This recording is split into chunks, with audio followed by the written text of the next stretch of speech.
ഖുറാനിൽ 1000 മാസങ്ങളെക്കാൾ പുണ്യദിനമായി കാണുന്ന ലൈലത്തുൽ ഖദ്റിൽ പ്രാർത്ഥനാപൂർവ്വം വിശ്വാസികൾ. 27-ാം രാവിന്റെ പുണ്യം തേടി ഇന്ന് പ്രാർത്ഥനാ മുഖരിതമാകും വിശ്വാസികളുടെ വീട്ടകങ്ങളും പള്ളികളും.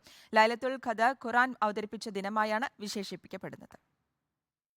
അല്ലാഹു അക്ബർ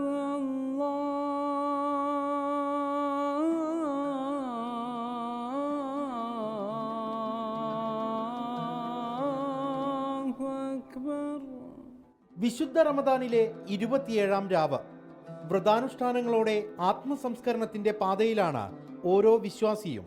വിശുദ്ധ മാസത്തിലെ ലൈലത്തുൽ ഖദ്ർ എന്ന വിശിഷ്ട ദിനം റമദാൻ മാസത്തിലെ അവസാന 10-ലൊന്നാണെന്നാണ് വിശ്വാസം. അതുകൊണ്ട് തന്നെ ഏറെ പ്രാധാന്യമുള്ള ദിനം കൂടിയാണ് 27-ാം രാവ്. രാത്രിയിലെ പ്രത്യേക പ്രാർത്ഥന, നമസ്കാരങ്ങൾ, മസ്ജിദുകളും വീടുകളും പ്രാർത്ഥനാ നിർഭരമാകും.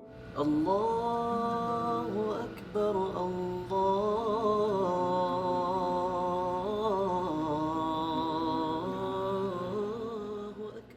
വ്രതനിഷ്ഠമായ ഒത്തുചേരലുകളുടെ കൂടി മാസമായ റമദാനിലെ അവസാന വെള്ളിയാഴ്ചയിലും മസ്ജിദുകളിൽ വലിയ തിരക്കാണ് അനുഭവപ്പെട്ടത്. ഇനി വിരലിലെണ്ണാവുന്ന ദിനങ്ങൾ കൂടി. ചെറിയ പെരുന്നാളിനെ വരവേൽക്കാനുള്ള തയ്യാറെടുപ്പിൽ കൂടിയാണ് വിശ്വാസികൾ.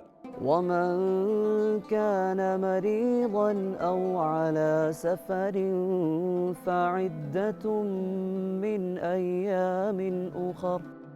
Video journalist Subair Faizy, reporter, Kozhikode.